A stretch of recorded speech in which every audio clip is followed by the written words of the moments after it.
Have you ever felt totally overwhelmed by responsibility?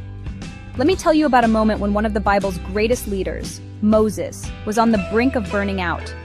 So picture this. Moses had just led the Israelites out of Egypt. They'd crossed the Red Sea, escaped Pharaoh, and were now camped in the wild, miles from home.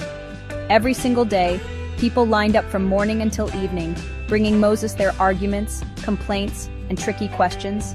And Moses, he sat there, from sunrise to sunset, trying to help everyone.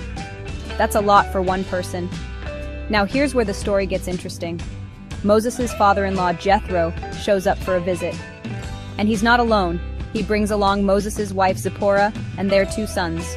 Moses had sent them back to Midian for safety, but now they're finally reunited. You can imagine the hugs, the stories, the relief.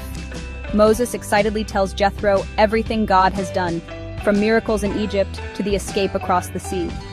Jethro, he's amazed. He praises God, saying, "Now I know the Lord is greater than all gods." But the next day, Jethro sees something that worries him. He watches as Moses sits, surrounded by crowds, judging case after case, hour after hour. It's exhausting just to watch, so Jethro pulls Moses aside and says, "What you're doing is not good." He warns, "You'll wear yourself out, and the people too. The job is too heavy. You can't do it alone." Then Jethro offers some of the most practical advice in the whole Bible. He tells Moses, "Find capable, God-fearing men, trustworthy and honest, and appoint them as leaders over groups of thousands, hundreds, 50s, and 10s. Let them handle the small stuff. You only deal with the really hard cases." Here's what's amazing. Moses listens. He chooses able men, gives them responsibility, and suddenly, everything changes. The people get help faster, Moses isn't exhausted, and the entire nation runs smoother. Jethro heads home, leaving Moses with wisdom that transforms his leadership forever. So what can I learn from this?